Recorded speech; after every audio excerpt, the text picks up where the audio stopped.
പ്രിയമുള്ള എൻ്റെ വിദ്യാർത്ഥിനികളെ എല്ലാവരെയും ഞാൻ ഓൾ കേരള ഡിസ്റ്റൻസ് എഡ്യൂക്കേഷൻ എന്ന് പറയുന്ന നമ്മുടെ സ്ഥാപനത്തിലേക്കുള്ള ഓൺലൈൻ വീഡിയോ ക്ലാസ്സിലേക്ക് സ്വാഗതം ചെയ്യുകയാണ്.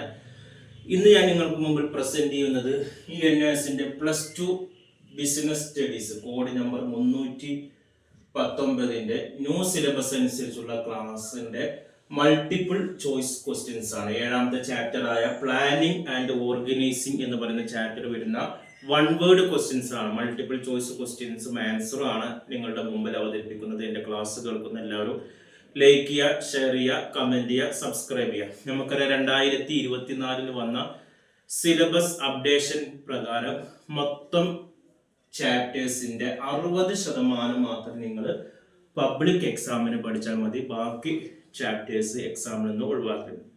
ആ 60%ത്തിൽപ്പെട്ട ഭാഗങ്ങളാണ് നമ്മൾ ക്ലാസ് കൊടുത്തുകൊണ്ടിരിക്കുന്നത്. പുതിയ രീതിയിലുള്ള ക്വസ്റ്റ്യൻ പേപ്പർ അനുസരിച്ച് സെക്ഷൻ എയിൽ നമുക്ക് 20ലധികം വൺ വേർഡ് ക്വസ്റ്റ്യൻസ് വരുന്നുണ്ട്. Fill in the blanks, true or false, match the followings, ഇങ്ങനെ ഈ രീതിയിൽ വൺ വേർഡ് ക്വസ്റ്റ്യൻസ് ആണ് വരുന്നത്. ഓരോന്നിനും ഓരോ മാർക്കാണ്. അപ്പൊ ഈ വൺ വേർഡ് ക്വസ്റ്റ്യൻസ് നിങ്ങൾ ടെക്സ്റ്റ് ബുക്ക് നന്നായിട്ട് റെഫർ ചെയ്താൽ മാത്രമേ വൺ വേർഡ് ക്വസ്റ്റ്യൻസിന്റെ ആൻസർ എഴുതാൻ കഴിയുള്ളൂ. മറ്റുള്ള 2 മാർക്കും 4 മാർക്കും section B, section C, section D ഒക്കെ നിങ്ങൾക്ക് എന്ത് ചെയ്യാം, ഗൈഡ് മാത്രം ഫോളോ ചെയ്താലും ആൻസർ ചെയ്താൽ. പക്ഷേ ഈ വൺ വേർഡ് ക്വസ്റ്റ്യൻസ് ടെക്സ്റ്റ് ബുക്കിൽ നിന്ന് മാത്രമേ നമുക്ക് കണ്ടെത്താൻ കഴിയുള്ളൂ. അതുകൊണ്ട് ടെക്സ്റ്റ് ബുക്കിനൊക്കെ എന്ത് ചെയ്യുക, ഗൈഡ് പഠിച്ചതിന് ശേഷം എല്ലാ ചാപ്റ്റേഴ്സും ജസ്റ്റ് ഒന്ന് ഓടിച്ചു വിടുക. അതിലുള്ള പോയിന്റ്സുകളൊക്കെ ഒന്ന് നോട്ട് ചെയ്ത് വെക്കുന്നത് നന്നായിരിക്കും എന്നുള്ളതാണ്. ക്വസ്റ്റ്യൻസ് നമുക്ക് ഇംഗ്ലീഷിലാണ് വരുന്നത്. മലയാളത്തിൽ എക്സാം എഴുതുന്നവർക്കും ഇംഗ്ലീഷിൽ എഴുതുന്നവർക്കും ക്വസ്റ്റ്യൻസ് ഇംഗ്ലീഷിലാണ്. അതുകൊണ്ടാണ് ബോർഡിൽ ക്വസ്റ്റ്യൻ ഇംഗ്ലീഷിൽ എഴുതി അതിന്റെ അർത്ഥം മലയാളത്തിൽ പറഞ്ഞ് ആൻസർ മലയാളത്തിൽ പറയുന്നത്. Okay, first questions. Dash is the primary functions of management. ഏതാണ് മാനേജ്മെന്റിന്റെ പ്രൈമറി ഫങ്ഷൻസ് എന്ന് പറയുന്നത്? പ്ലാനിംഗ് ആണ്. പ്ലാനിംഗ് ആണ് പ്രധാനപ്പെട്ട ഫങ്ഷൻസ്.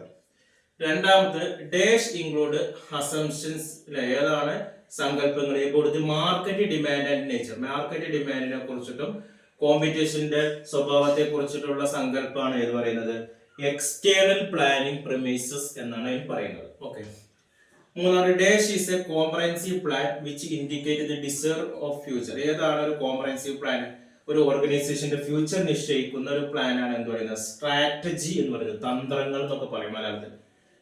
നാലാമത്തെ a policy is a general statement that guide. ഒരു പോളിസി എന്ന് പറയുന്ന ഒരു നയം എന്ന് പറയുന്ന ഒരു ജനറൽ ആയിട്ട് statement that guide decision making, തീരുമാനമെടുക്കലാണ് വരുന്നത്.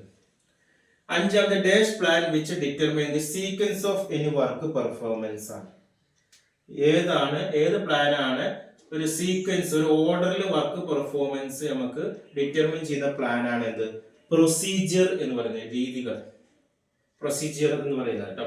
അടുത്ത dash establish authority responsibility relationship. ഏതാണ് അതോറിറ്റി അധികാരവും ഉത്തരവാദിത്വം തമ്മിലുള്ള ഒരു ബന്ധം സൂചിപ്പിക്കുന്നതിനെയാണ് എന്ന് പറയുന്നത്?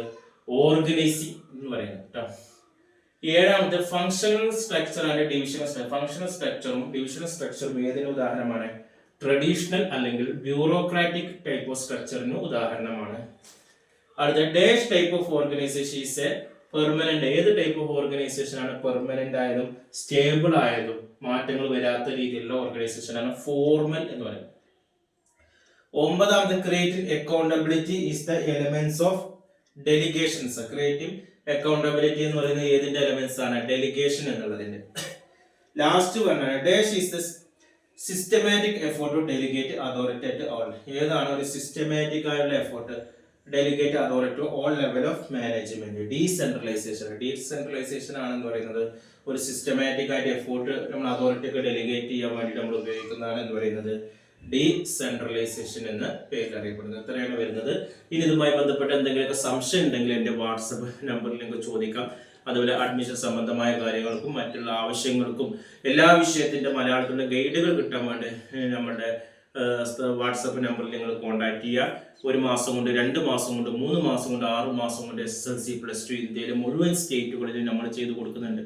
അഡ്മിഷൻ എടുക്കാൻ താല്പര്യമുള്ളവർ എൻ്റെ വാട്സപ്പ് നമ്പറിൽ കോൺടാക്ട് ചെയ്യുക. അതേപോലെ തന്നെ വീട്ടിൽ നിന്ന് മൊബൈൽ പരീക്ഷ എഴുതാൻ പറ്റുന്ന ബോസ് എഡ്യൂക്കേഷന്റെ SSLC +2 നൽകുന്നുണ്ട്. അതുപോലെ തന്നെ ഇഗ്നോ ശ്രീനാരായണ ഗുരു യൂണിവേഴ്സിറ്റി ഡിഗ്രി PG അഡ്മിഷൻ നൽകുന്നുണ്ട്. കൂടുതൽ വിവരങ്ങൾക്കും അഡ്മിഷനും കോൺടാക്ട് ചെയ്യേണ്ട വാട്സപ്പ് നമ്പർ നമ്മുടെ ചാനലിന്റെ പ്ലേലിസ്റ്റിൽ അവൈലബിൾ ആണ്. അത് നിങ്ങൾ കോൺടാക്ട് ചെയ്യുക 9037114679. Okay, thank you.